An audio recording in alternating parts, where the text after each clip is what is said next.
tardes para todos, ¿cómo les va? Estamos en vivo en Esta Boca es Mía. Hoy vamos a dedicar el debate a algo que de hecho ya está siendo debatido en los hechos. Remite a ciertas decisiones que a veces se toman en casos puntuales, no se han generalizado todavía, pero está estudios, ¿no? Pleno invierno, ya falleció una persona de frío en nuestro país. No siempre las personas que viven en situación de calle quieren ir a los refugios. Se ampliaron las plazas, además, desde mayo de este año y hasta septiembre, puntualmente para invierno. Que no hay lugar no sería la excusa, en principio. Pero es cierto que hay muchas personas, por diferentes razones, que prefieren no ir. Y ahí es donde empezamos con el debate que tiene una punta ética muy clara y otra de derechos muy clara también, o por lo menos es la que se utiliza muchas veces. ¿Hasta dónde uno puede obligar a una persona que decide permanecer a la intemperie? ¿De qué depende que se le pueda obligar? ¿Dependerá de que esté en pleno uso de sus facultades mentales? ¿Dependerá en que no esté en una situación de riesgo de salud inminente? Y aún así, ¿no es avasallar un poco sus derechos? ¿Puede darse, desde la perspectiva del Estado, no puede darse el lujo el Estado de permitir que haya gente durmiendo en la calle? Pero ¿qué pasa con sus derechos a su vez? Y la internación compulsiva. Vamos a repasar las palabras de Ana Olivera, que justamente a partir del accionar de una jueza surge toda esta polémica. A ver, director. El MIDES amplió a 1.750 el cupo de camas para personas que viven en la calle. Sin embargo, está en condiciones de ampliarlo si es necesario. Un equipo recorre la ciudad para asistir a personas que no quieren ir a los refugios. En las últimas horas, una jueza determinó la internación compulsiva en el Zamboa de un hombre que presentaba patología respiratoria. Nosotros tenemos una veintena de casos judicializados. En algún caso tuvimos esta respuesta inmediata de una jueza allí en la Plaza Colón. En otros casos todavía estamos haciendo los trámites para que esto suceda. ¿Pero por qué se demora siendo una situación de emergencia? Y bueno, a veces la situación es de emergencia en el sentido de que nosotros entendemos que esa persona, por problemas básicamente de salud, de patologías mentales asociadas, debería estar internada y no puede convivir en un refugio con otras personas, y en este caso esa declaración de incapacidad lleva más tiempo.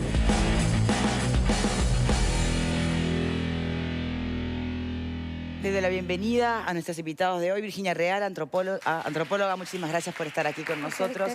Médico Jorge Spatakis, un placer que nos acompañe hoy. Una primera apreciación desde el panel me gustaría, frente a estos casos. ¿Qué les parecería lo más razonable? O también hasta preguntarse si uno tiene derecho a decidir sobre la vida de personas que, bueno, que optan por exponerse, si se quiere. Sí. Yo creo que hay que manejar con cuidado... Perdón, sin estar en su piel, en su lógica, y sobre todo sin tener idea de lo que es la trayectoria vital de alguien que termina viviendo en la calle, ¿no? Pero el punto de partida tiene que ser qué concebimos o qué entendemos por derechos. A ver. Ese es el punto de partida. Porque no podemos confrontar dos derechos antagónicos al mismo tiempo. Tú decías derecho, yo creo que en ese caso no corresponde hablar de derecho a dormir en la calle versus derecho a ser protegido en la salud, por ejemplo. O sea, si hay dos derechos en pugna... Derecho a la libertad. Bueno, pero digo... No pongas dormir en la calle. Bueno, sí, pero se refleja en ese caso en dormir en la calle. Si se refleja en una acción contraria al interés propio que pone en riesgo la salud y la vida. Por lo tanto, si hay un conflicto de derechos, tiene que primar aquel que es más, digamos, positivo para la persona y para la sociedad, que es preservar la vida y la salud de la persona. Entonces, me parece que cuando enfrentamos el tema como tú lo planteas, tiene que primar la decisión del Estado de proteger el verdadero derecho, que es a la salud y a una vida digna. Pero desde ese lugar, ¿cómo hacemos o cómo compatibilizamos ese derecho que tú planteas, superior a la libertad, ¿no?, de la persona que elige ser adicto, por ejemplo, y vos sabés que deberíamos priorizar su derecho a la salud y entonces asegurarle y garantizarle un tratamiento y si quiere drogarse y reventar, que se reviente, ¿o no? En el caso del adicto se agrega un elemento más que refuerza la idea de que el Estado tiene que actuar y no lavarse las manos. Y ese elemento más que funciona es el peligro para la sociedad. Porque en el caso del adicto no solamente pone en riesgo su propia vida, se destroza su vida y la de la familia más cercana, sino que también, lo hemos visto muchas veces, el adicto que está en situación de desesperación, ¿verdad?, para conseguir el fármaco que tiene que consumir, muchas veces comete delitos, desmanes. Bien, pero si comete de delito, interviene la policía. Ahora, si no comete ningún delito y está en el pozo negro, Bueno, a menos que se firmen órdenes o de 2 psiquiatras o de una jueza, dependerá del caso, no hay internación la compulsiva. ley de salud mental que está en este momento en el Parlamento prevé la internación compulsiva de personas que están en esa situación. La de Pero trastorno además, mental que está en exacto, estudio. tú estás planteando una situación que quizá es más delicada porque implicaría ir a buscar a alguien a su ámbito, a su casa, a donde esté. Creo que es más sencillo lo que estamos hablando hoy desde el punto de vista de que no solamente esta persona está violando el propio derecho a su vida o poniéndolo en riesgo, sino que está invadiendo la vía pública. Está instalada viviendo en la vía pública. Pero Entonces, separemos yo los presumo- escenarios, porque una cosa es que se instale en la puerta de la casa de alguien y que haga Claro, sus pero desde necesidades el y otra punto de cosa. vista jurídico, Ahora, si creo está que en hay una más plaza que no molesta a nadie... Bueno, eso es muy relativo. Yo creo que hay más herramientas todavía para hacer valer esta cuestión de proteger su bienestar cuando está en la vía pública. No puede ser que existe, bueno, la propia ley de faltas, la ley de mendicidad, hay muchos recursos. Bien, Yo creo ahora, que lo que falta es bienestar. voluntad Tú política. mencionaste la expresión bienestar. Creo que se nos escapa una mirada, ¿no? Y es cuando no estamos hablando de situaciones en las que es flagrante tal vez una situación de una patología psiquiátrica, ¿no?, por ejemplo, o alguien de baja presión o alta, lo que fuera, y casi hipotermia. Cuando hablas de alguien que realmente está en pleno uso de sus facultades, por más pertrechado que esté por su experiencia de vida y por eso está en la calle, bienestar. El bienestar que uno concibe puede no pasar por el que él concibe. Bueno, pero estamos hablando de situaciones en las que tenés temperaturas bajo cero, donde... Pero para él capaz peor es ir a un lugar que está fuera de su entorno y su hogar es al lado del árbol en tal plaza. Bueno, pero ese Digo, es el problema. son No apegos puede- que uno no entiende no desde puede afuera. ser su entorno y su hogar. No puede ser, no puede permitir el Estado que ese sea su entorno y su Pero, hogar. bueno, pero ya Tiene lo que dar permitió, porque por algo está ahí. alternativas. Bueno, Ya ni lo que hablar. permitimos, Si por algo vamos está a ir ahí. para atrás, por supuesto que sí. Lo que tenemos que asegurar es que esa persona, si está en su razón, tenga la posibilidad de tener un sitio digno para vivir. Hay dos aspectos, porque aún si no está en su razón, y con más razón si no está en su razón, perdón el juego de palabras, porque realmente de lo que se trata es que el Estado tiene que velar por la verdadera libertad de las personas. Y la verdadera libertad de las personas no es darle libertad a una persona que no puede ejercerla, que no está en condiciones psicológicas de ejercerla. O sea, yo tengo que cuidar la vida del suicida. Yo, como que si soy Estado, no puedo quedarme de decirle el que se quiera suicidar que se suicide. El Estado debe cuidar la vida de una persona que está con un problema psicológico de depresión que lo lleva a una decisión que va contra su propia vida. Entonces, del Pero mismo modo, ¿quién hay garantiza hacer que con es el que vive ¿estás seguro en que la es el calle, móvil de todas las expuesto. personas que están en situación de calle? La gran mayoría tiene problemas psiquiátricos y problemas de alcohol. Los sabrán los ¿Qué técnicos pensás, que Alejandro? nos van a asesorar. Ahora Bueno, vamos con nuestros invitados que obviamente tienen una palabra... Yo tengo muchas ganas de escucharlos, pero Sí. quiero decir que estoy en líneas generales bastante de acuerdo con mis compañeros en este sentido, porque el espacio público es público y en la medida que lo privaticemos de diversas maneras, nos desencontramos en el espacio público que los ciudadanos es el que, estoy convencido de eso, tenemos que volver a recuperar desde toda perspectiva, incluso para abrazarnos, creo en eso, con el que es distinto. Pero eso solo podrá ocurrir si nos encontramos en el espacio público. Pero si el espacio público pasa por distintas razones a manos de unos pocos, ahí le estamos quitando la condición de público a un espacio que nos pertenece a todos. Pero además hay otro tema, la autonomía del Estado, ¿no? El Estado que habla de la autonomía, de, bueno, no puedo porque debo respetar su derecho. Es el mismo Estado que ahora Vázquez ha planteado hace no muchos días que no vas a poder fumar en la puerta de un local. Entonces, respeta la autonomía para dejarte morir en la calle de frío, pero no respeta la autonomía para fumar en una vereda. Algunos me dirán es una falsa oposición, yo creo que no. Creo que debe estar en la misma línea. Tengo autonomía cuando a ellos les conviene y no tengo autonomía cuando lo que está en riesgo es mi vida. Acaba de morir un muchacho adentro de un contenedor de basura. Se lo encontró en la usina de Felipe Cardoso, 20 y pocos años. Sí, terrible. Hay que ver si no fue hasta un accidente de que Estaba el durmiendo propio... dentro del contenedor. Por eso. Estaba durmiendo dentro del Terrible. contenedor. Entonces, bueno, ¿de qué autonomía estamos hablando? ¿De qué hablamos? Totalmente de acuerdo. Vamos a la opinión de nuestros invitados. Empezamos con la antropóloga que veía en algunos casos asintiendo, en otros discrepando, con las cosas que más o menos desde la ignorancia, ¿no? Planteábamos aquí en el Buenas estudio. tardes, gracias por la invitación a este panel. En realidad comparto con todos un poco, porque algo que hay que recordar es que el tema es bien complejo, amplio, y los antecedentes quizá podemos verlos no solo en nuestro país, sino a nivel de la humanidad en el establecimiento de las ciudades. Sí, sí, Es un absolutamente tema que no es un fenómeno que aparece uruguayo, en el por registro, supuesto. digamos, la indigencia y sus diferentes formas, aparece vinculado a eso. En el caso de Uruguay, nosotros, bueno, venimos en este equipo de antropología multidisciplinario que hace años venimos trabajando, empezamos en el 99 a hacer investigación con el entorno de las facultades, y que era lo que veíamos vinculado al tema de la locura en aquel momento y los padecimientos psiquiátricos que había con gente de Facultad de Psicología. En aquel momento, 99 al 2004, el perfil de la población en situación de calle que se encontraba era uno muy particular, el clásico bichi come, con sus bolsas, sus perros.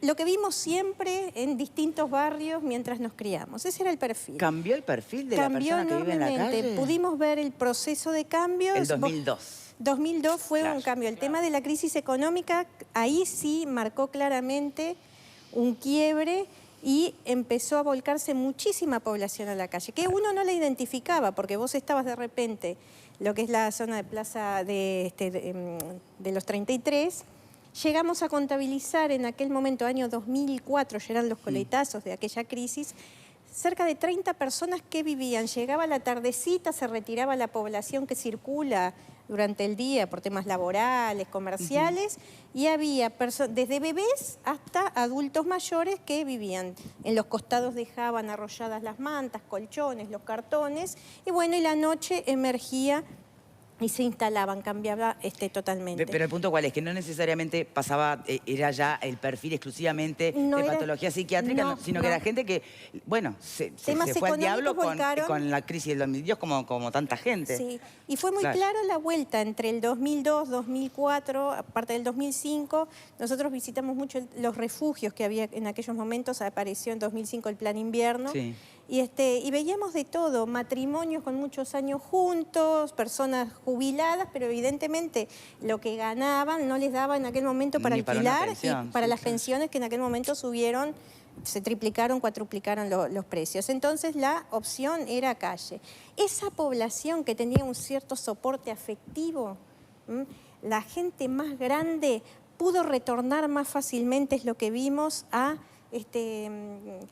hubo una forma de resiliencia que y de herramientas, les permitió volver. me imagino yo, para la reinserción, herramientas personales para la reinserción. Herramientas, las trayectorias de vida también, y formas de solidaridades familiares también, que eso es importante. Hacia la vida completamente, que era lo que veían. Y después el tema que, bueno, aparecieron el tema de los consumos problemáticos, que es lo que hoy vemos que prima. Nosotros cada año y medio hacemos como una recorrido, un paneo, desde nuestra perspectiva, que no es contabilizar, sino interesarnos en las trayectorias. Y hoy el perfil tiene... Es diverso, es bien amplio, A pero ver, primando... ¿dónde estamos? La población de varones jóvenes, que los ves, nosotros detectamos que era entre 12 y 30 años más o menos el perfil que uno encuentra más fuerte. Quizás entre 16, 17 a 35 ese sea el fuerte hoy día. Hablamos de que parte de las investigaciones las hicimos hace 6, 7 años, donde registrábamos población que en ese momento tenía 24, 25 o un poquito más. Hoy está en los 40 años, entonces eso permanece en la calle, se va generando un proceso acumulativo. ¿No se vuelve atrás de la calle? ¿No se supone que...? Bueno, eso es para, justamente, forma parte de lo que queremos hablar hoy, ¿no? Las políticas públicas, sociales, cuán integrales son, hasta dónde realmente pueden transformar la vida de la persona en situación de calle, o son parches como para pasar el invierno. Y no por falta de voluntad, pero tal vez por falta de recursos. A ver, doctor. Tendrías que ampliar el panel para muchísimas más personas que pudieran opinar idóneamente de eso, porque son temas delicadísimos. Cuando uno puede trazar la línea divisoria de decir dos grandes poblaciones, como decía ella, bueno, antes y después de tal fecha. Yo puedo decir, como cualquiera de nosotros, son muchos más los hombres que están en situación de calle que las mujeres, por distintas circunstancias. Son muchos más los que tienen una patología de fondo que los que no la tienen. ¿Y hay patología, hay algún perfil de patología como un denominador en ese grupo, digamos? Como estereotipo, sí. ¿Cuál? Que es el alcohol, el consumo problemático del alcohol. Y muchos de ellos, el consumo problemático de drogas. No de las drogas caras. Por lo general es la pasta base. O sea, que alcohol y pasta base lleva a la mayoría de los varones de esa población a la calle. No todos y no exclusivamente. No, es decir, no todos los consumidores de pasta base van a la calle. No, está clarísimo. Ni todos los que están en la calle son consumidores de pasta base. Bien. ¿Y psiquiátricas? Psiquiátricas sí. De hecho, el propio consumidor problemático de drogas no es un paciente simple por el hecho de decir su patología es el consumo. Su patología es el consumo, pero bajo esa manifestación de conducta, esa conducta alterada, que lo va destruyendo, lo va minando. Y termina configurando otros patrones de conducta patológica. Termina configurando otros y parte de una personalidad, o por lo menos de una patología psiquiátrica de fondo. Claro. La mayor parte depresiones. Depresión. Porque a veces creemos, es tan interesante esa perspectiva que da el doctor. Sí. Necesita lo latente. Es tentador, a mí mismo me pasa creer que por el abuso del consumo con la sustancia, llamemos alcohol o simplemente pasta base, a modo de ejemplo, porque puede haber otras, creemos que entonces se derivan en otras. Cuando en realidad quizás conviene preguntarnos si no fue precisamente el enclave de otro tipo de patología que propició ese abuso conflictivo o patológico de la sustancia. No hay una definición. Que hay un tema que también vimos, es que no siempre el consumo es el que expulsa a la calle. Hay muchos de estos jóvenes que vimos que eran los antecedentes del entorno familiar, lo afectivo, digamos, los conflictos en el hogar o en barrios complejos, complicados. Entonces era una forma de huida de ese entorno familiar, barrial complejo, en búsqueda de algo mejor, de un espacio de salvación, digamos, que era la calle, que también les habilita, por otra parte, un espacio de socialización desde muchos discursos de estos jóvenes, mejor que del lugar del que provienen. Porque socializan, como decían, con otra gente. Entonces no necesariamente tampoco las personas en situación de calle son personas que no tengan vínculo familiar. No, a veces vuelven cada tanto a ver a la madre, a bañarse, pasan la semana en la vuelta, cada 2 o 3 días retornan, comen, vuelven a la calle. Y muchas veces tienen vínculos, pero son conflictivos. Muchas veces no los toleran. Vinculado al tema del consumo, por ejemplo, de pasta base, el consejo para esas madres desesperadas era no le abras la puerta. No le abras la puerta. O sea, que había que dejarlo en la calle. Sí. O conflictos en el hogar y terminaban en la calle sin consumo y empiezan a consumir en la calle también, que ese es otro. Porque hay que soportar el frío y el riesgo. Muchas veces nos hablan del miedo. Bien. Y el miedo, algo que parecía seguido, el miedo al fuego, por ejemplo, era algo que me pareció increíble. Sí, el miedo al fuego. No es raro que es muy atractivo para nosotros pensar que es algo atávico, pero no, es real, es empírico. Existe.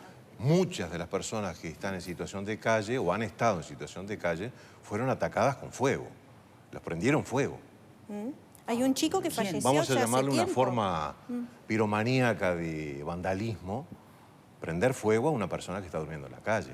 Hay una novela, ¿sabés? De Herman Koch, un escritor Pará, porque esto que acabas de holandés. contar es terrible. Sí, se habla de eso. Hacemos una pausa y ya volvemos. Perdóname, termine con la novela. ¿Cuál es? ¿Cómo se llama? Se llama La Cena. La Cena de Herman Koch, la recomiendo. Es una novela que se arma en base a unos adolescentes que le prenden fuego a un homeless que está justamente en la calle. Imágenes como la que veíamos en La Naranja Mecánica.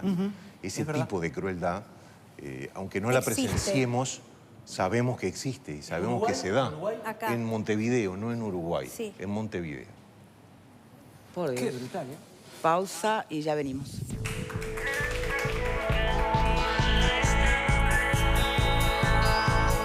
Vale que no te